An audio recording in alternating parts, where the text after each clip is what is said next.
reminding us with the resurrection. Thank you for the beautiful weather, the temperature. You this inspire us with a lot of hope.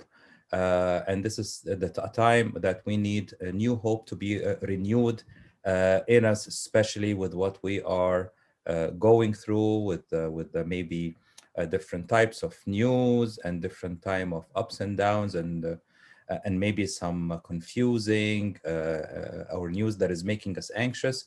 But we trust in your hand and we trust in your guidance. You are the Pantocrator who has everything in your control.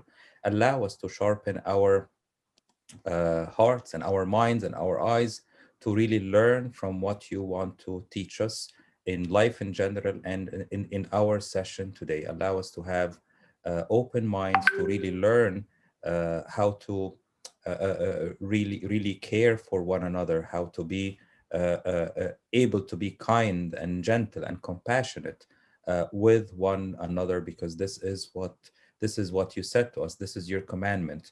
By this, the people will know that you are my disciples, that you have love for one another. I ask you to give a special blessing for Bassem as he gives us the talk, and for all the audience, for each and everyone to receive your message today through the prayers of all the choir for heavenly hosts of angels, the intercessions of the Holy Theotokos and Mary, and all the saints. Hear us, O Lord, as we pray with all thanksgiving. Our Father who art in heaven, hallowed be thy name. Thy kingdom come. Thy will be done on earth as it is in heaven. Give us this day our daily bread. Forgive us our trespasses, as we forgive those who trespass against us. Lead us not into temptation. Deliver us from evil one, in Christ Jesus our Lord. Yours is the kingdom, the power, the glory forever and ever. Amen.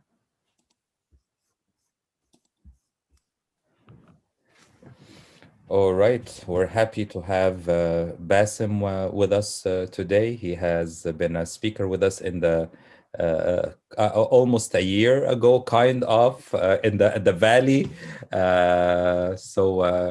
Your coming brings us good memories about gathering, but this time it is virtually, Bassem. We're happy that Bassem was with us. He's a psychologist and. Aside from his profession, he's a wonderful servant, and he is going to be talking to us about emotional intelligence. Is this correct, Bassem? That is correct. All right. So could you please take it from here? Okay. Thank you, Abuna, and thank you, everyone. I hope you're all doing well. I'm just going to share my screen for a second. I hope that's okay. Yep.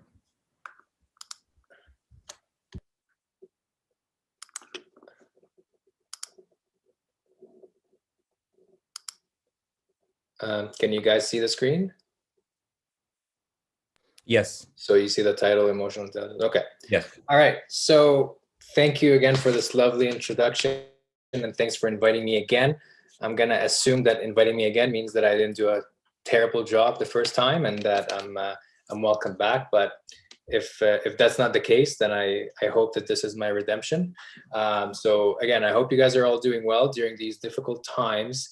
And yeah, last time I saw you guys, it was definitely in a very social setting, and it was a lot of fun to see you all seeing each other for the first time in a while, and hopefully these times come back. So I'm going to try to talk for just about maybe 10-15 minutes tops. My hope is to actually, after I give that little spiel, that we go into smaller groups, have some fruitful discussions, and then reconvene where we can sort of share our experiences, ask some questions, and just have really nice discussions. So my goal is to really facilitate moving forward after I kind of give you that little spiel, as I said, and then I just work more as a facilitator as opposed to sort of like an instructor. So I just want to give like a quick bio and a full disclosure. So I have a PhD in health services, and my research really focuses on occupational health and workplace mental health. This has been what I've been doing for the last 8 years or so. So emotional intelligence actually ties quite a bit to what I do. May not be directly, but certainly indirectly.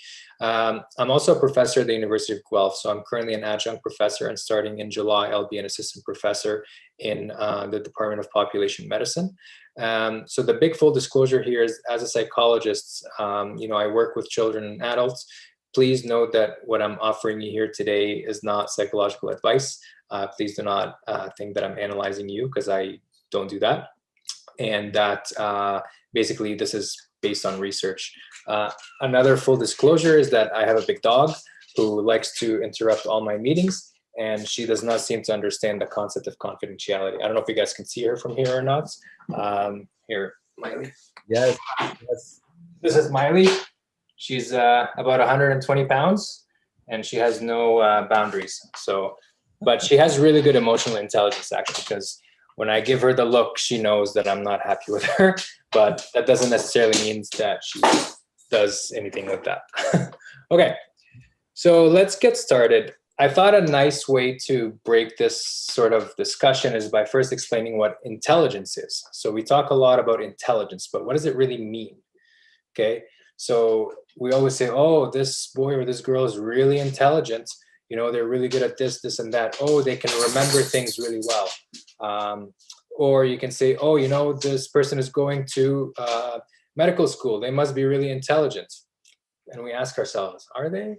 So, you know, what is really intelligence? What does it mean? So it's one's ability to reason and apply knowledge in different areas of life. Okay. That's not a really good answer, is it? I agree with you. So let's talk a little bit more about intelligence. So intelligence could be what we call fluid or crystallized. So what we mean by fluid is something that's innate. So it's kind of, you're born with it. So the best example that I can offer you is sense of direction. So visual spatial skills as an example. You know, thank God for GPS.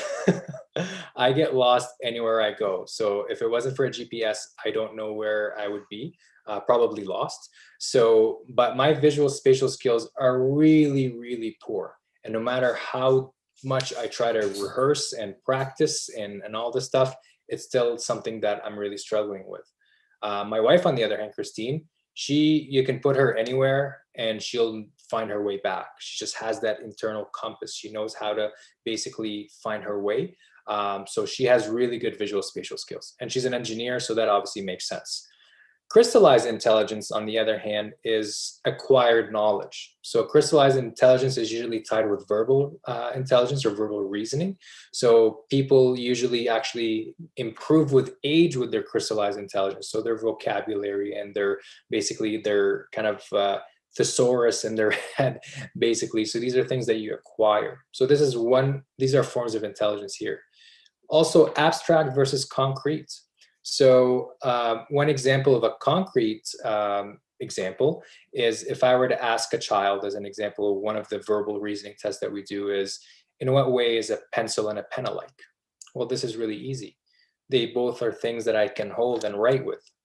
But if I were to ask, in what way is demand and request alike? Again, for us adults, this might be an easy question. For a child, I don't know.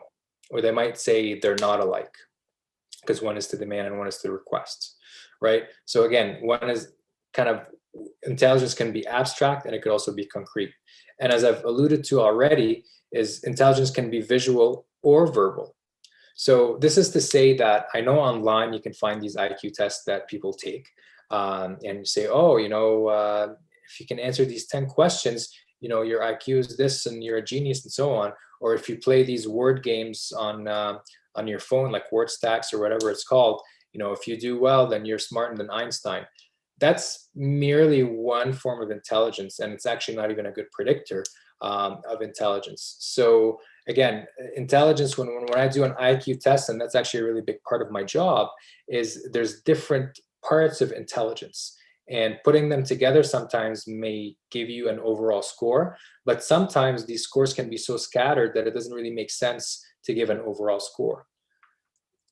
So basically intelligence, we can't, so if you right now are having a cough and you want to, are you worried that you have COVID? You're gonna go get a COVID test and it's gonna come out positive or negative. It's very, very objective. There is a tool that you can use, or if you step on a scale, right, assuming it's calibrated and so on, it's going to tell you a measurement, okay? Blood test, same thing. All these things are very, very, like, usually more on the medical side of things. There's a clear, like, objective, yes, no, up, down, so on and so forth. But with intelligence, we're now going to what we call psychometrics. We're not sure because we're kind of, these are constructs. These are things that we developed, and we're using these examples, or we're using these tests to measure something that is a construct. So it's not something that's physically in front of us. So when I ask somebody the question of the pen and the pencil, and the demand and request, these are things that kind of were constructed by person, and we'll say, okay, this is the best estimate of somebody's ability for A, B, or C, right? And what we mean by standardize is that we take these scores and then we standardize them, so we convert them to a meaningful measure, and then we can say this person is like average, above average, or extremely high average, or the other way around, low average, and so on. They're also norm reference, so they're related to where you are. So as an example, it's inappropriate for me to ask an 18-year-old to do a child assessment. And it's also inappropriate, for example, of someone who comes just from Egypt right now, to get them to do the norms of Canadians, because the culture is going to be different. And the questions that I'm going to ask might be really difficult for someone who hasn't lived here to answer these questions. So intelligence is based on a lot of things. But for the most part, it is what we call a construct. And as I kind of alluded to, there's different abilities in someone's intelligence or IQ. They're not always consistent. So I'm really poor visual spatial, but my verbal, I'll probably say, is average or above average, as an example. It's actually not common to find someone who has a flat profile where they're good at everything, okay? Intelligence typically correlates with academic performance. So when we say, oh, this person is intelligent, right, that actually could be because, they're doing well at school, and because they're intelligent, they can achieve, very abstract things like math, for example, not necessarily just calculations, but applied problems and so on. But that's not always the case. In fact, this is something that we're shedding more light on now, especially in our culture, is that someone can be very, very smart or intelligent, but for some reason they're not doing well academically. So this is where kind of a lot of my work is. We kind of detect learning disabilities. So this is when basically someone's IQ is average or above average, but their academic performance is low. So this is kind of, it's not overly prevalent, but something that is important to consider. So now that you have a good introduction to what intelligence is, it would be nice to now dive and delve into what emotional intelligence is. So what is emotional intelligence? It's one's capacity to reason about emotions to enhance thinking. So one's capacity to reason about emotions to enhance thinking. So it's the ability to do the following: perceive and understand. So perceive and understand. So when someone is communicating with you right now, there's verbal stuff, there's also nonverbal stuff, right? There's a lot of emotions in the way that we talk, right? It's what we say and also how we say it, and how we understand and decipher this information as we receive it. It's also our ability to generate emotions, okay? So perceive and understand emotions and generate our own emotions back, okay? So if you want to have a nice rapport with somebody and they're telling you about something exciting, you're not gonna do this. You're probably gonna open your eyes, have your eyebrows up, you're showing excitement, okay? So you're generating emotions back. It's also your ability to regulate emotions. So basically your ability to being aware of the emotions that you have based on information that you are seeing or hearing or both, and your ability to control these emotions or act on these emotions to act accordingly. Another example of emotional intelligence is one's ability to process emotional information. So how am I dealing with all the stuff that's being presented to me? Okay, so these are kind of some of what is available in the literature. So Mayer and Salvi and Caruso are kind of one of the, I don't know if they're the first, but they're kind of pioneers when it comes to emotional intelligence. I kind of cited later stuff, but they've had this stuff since the early 90s, if not earlier. So what can emotional intelligence help with? Okay. It can help us handle our feelings. Again, think of a very, very sad situation or a really happy situation, or a situation where maybe you don't want to show a lot of emotions, or a situation where it's inappropriate to show a lot of emotions.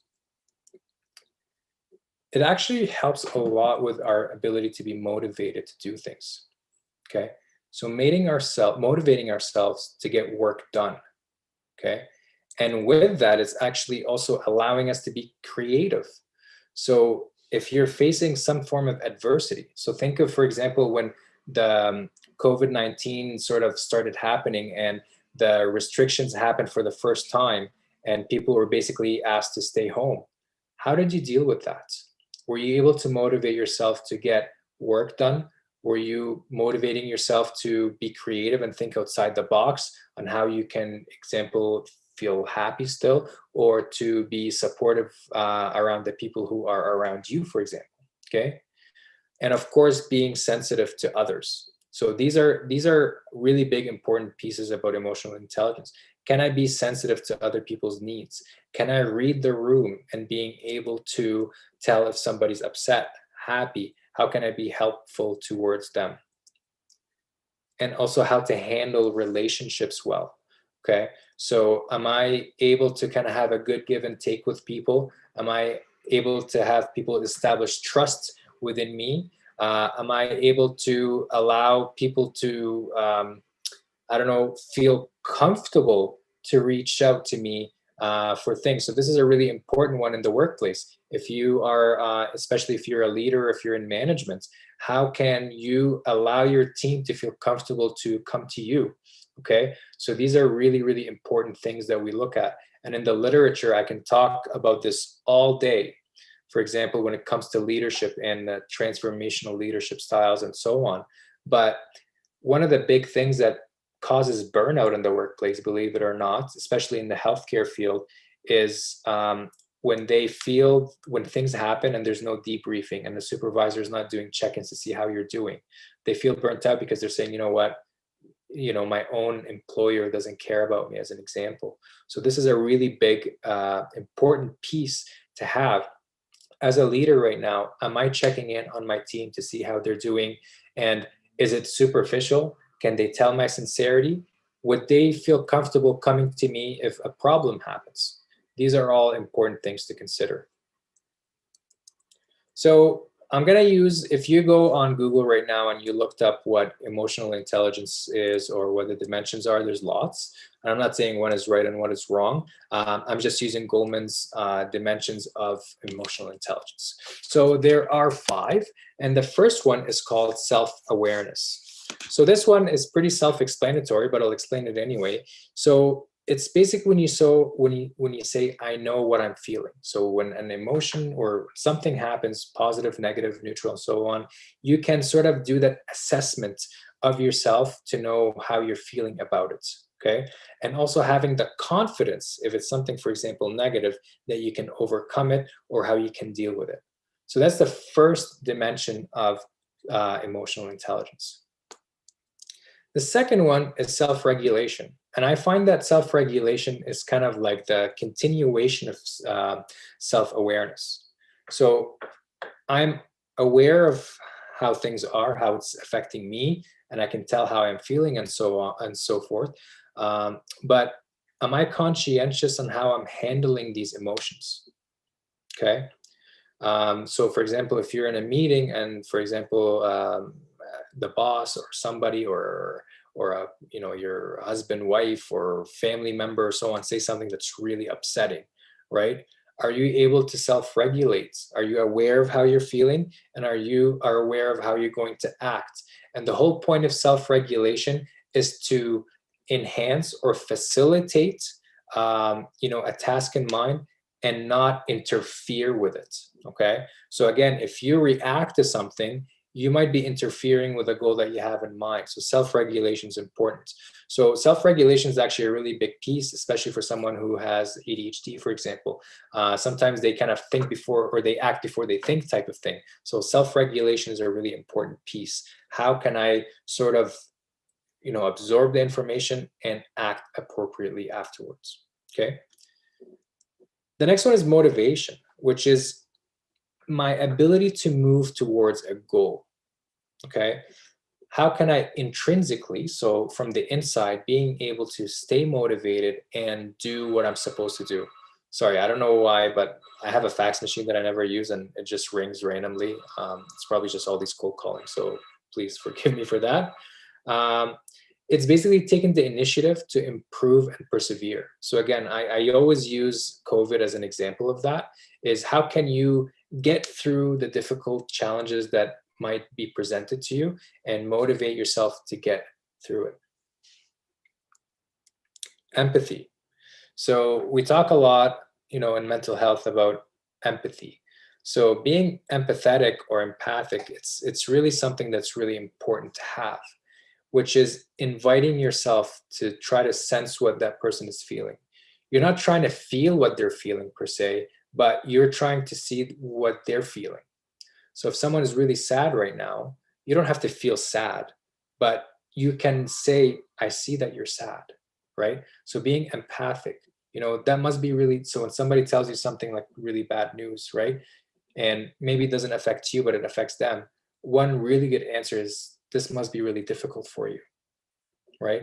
So you don't have to say, I know how you feel. Sometimes when you say that, it actually might make somebody upset because you're like, I don't think you know how I feel. Or maybe it's not an appropriate thing to say at the time, but saying, wow, that must be really difficult for you. I'm so sorry to hear that. That is telling the person that, wow, I can tell that what the information you just said to me is very, very upsetting. And I can see that it's going to affect you. Okay. And then, of course, we have relationship management.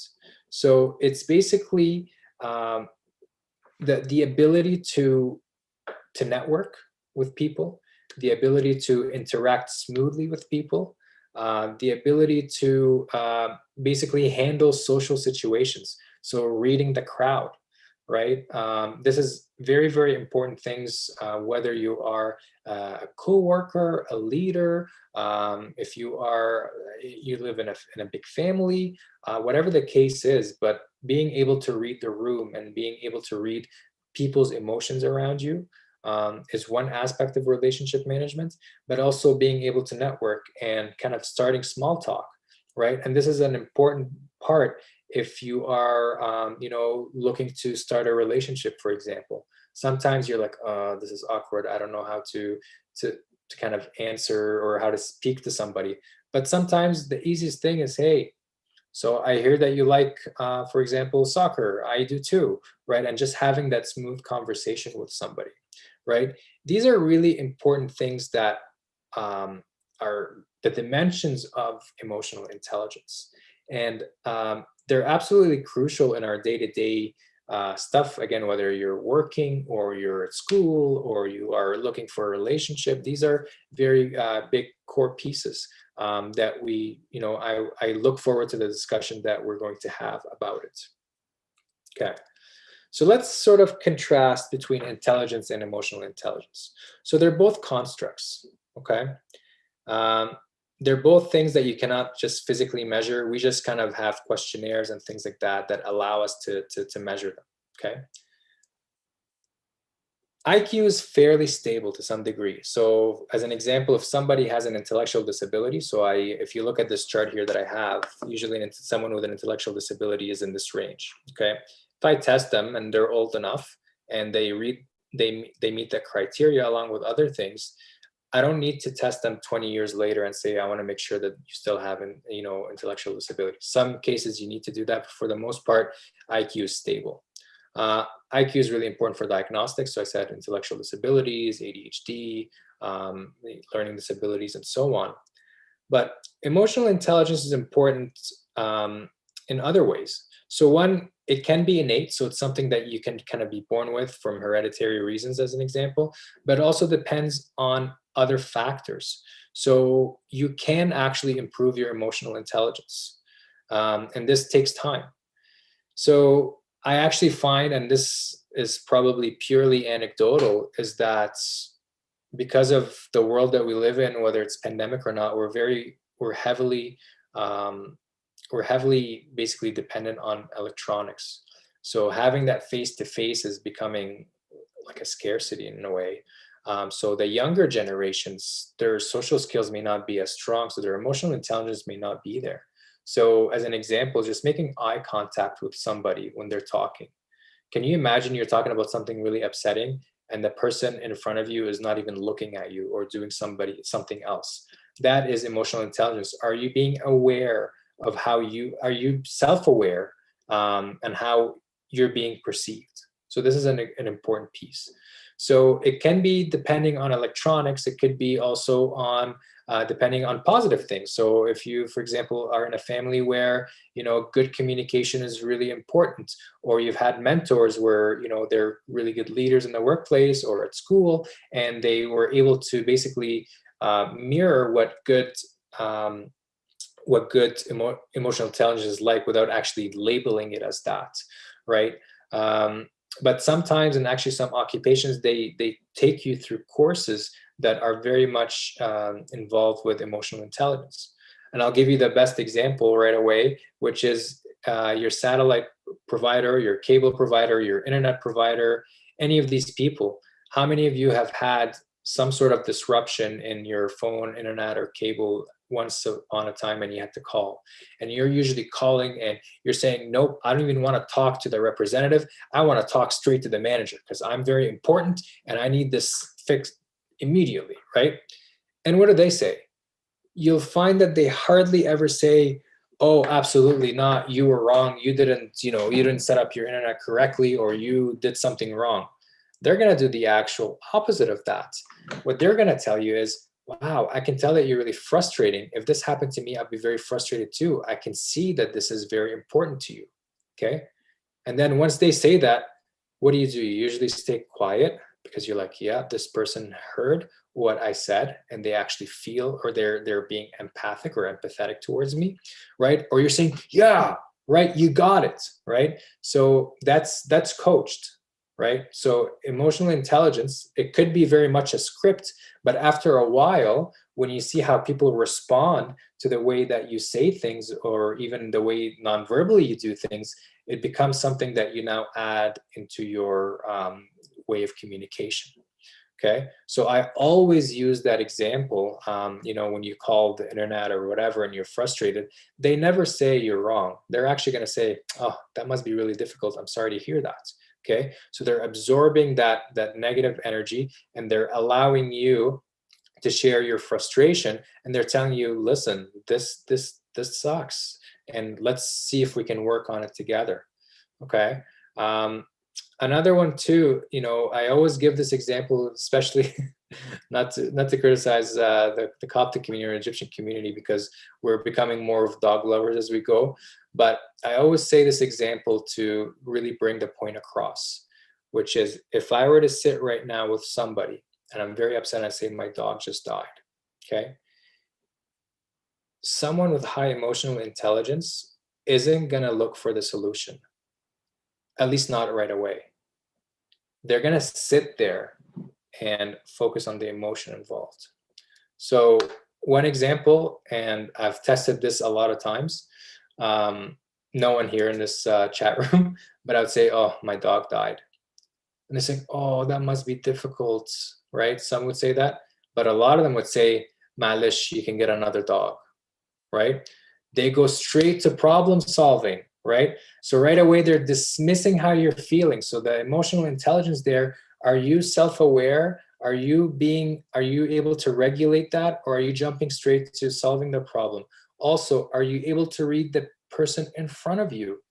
They're not trying to get you to solve their problem. They're telling you that they're sad about something. Or when you can say, you know what, I just had this long-term relationship and it just ended. What's a good friend going to say? Ah, you'll be out there again. There's plenty of fish in the sea.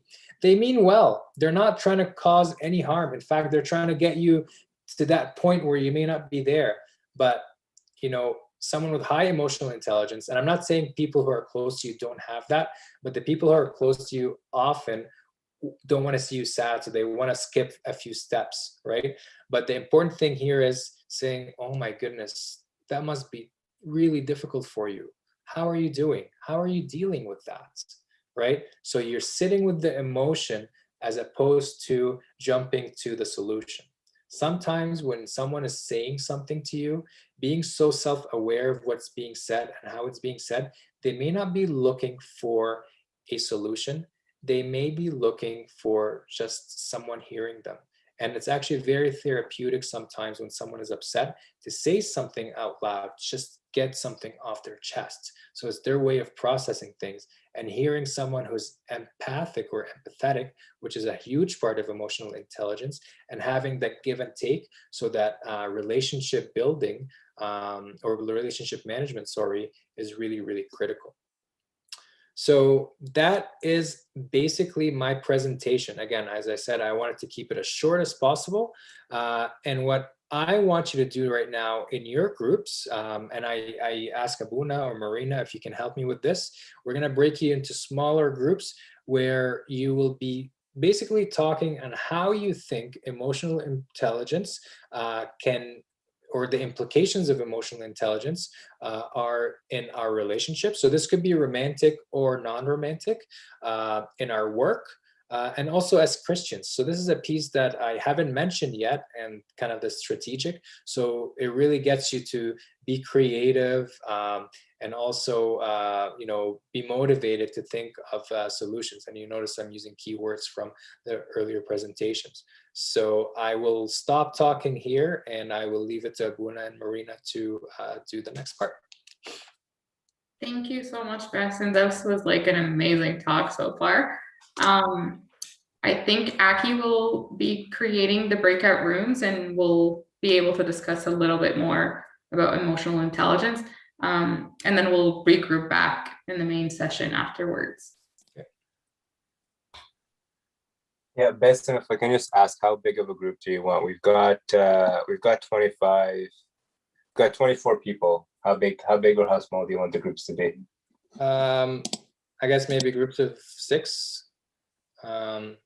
Just as long as you can kind of, so it's not too small, so we have like 10 groups. So yeah, I think like maybe groups of 4, groups of 6 would be good. And everyone will kind of talk about, I invite people to just talk about, you can talk about one of those 3, or you can talk about all 3. Actually, maybe talk about all 3, just so people don't choose just the one or the other and the others get neglected. But share experiences, share why you think emotional intelligence is important or it's not important. I won't be offended if you don't find emotional intelligence something that's important, but it's just a really nice way to generate discussions, and then we come back and then we share them together. So maybe one person from each group can sort of bring their main findings and so on. And how long do you want? Like 10 minutes, 15 minutes? Sure. Okay, خلاص. Okay, here we go. So I'll give you guys. Would you like to assign like one of those like domains to one group or the other, or would you like them to do all 3? I'm very flexible. Whatever you like, whatever you think is. I'll let you decide, because I really have no preference. I'm gonna break out the rooms. It's up to you. How about, you know what? Here, we'll do this. So just to make sure that everyone's getting something, we're not duplicating the efforts. Okay. Room 1, you're going to do relationships. Room 2, you're going to do work. And room 3, as Christians. And then room 4, we'll leave it up to you to decide which one you want to do. Okay. Cool. All right. I'm going to create the rooms right now. All right, here we go. It's 8:40. We'll reconnect at 8:15, 10 minutes. Great.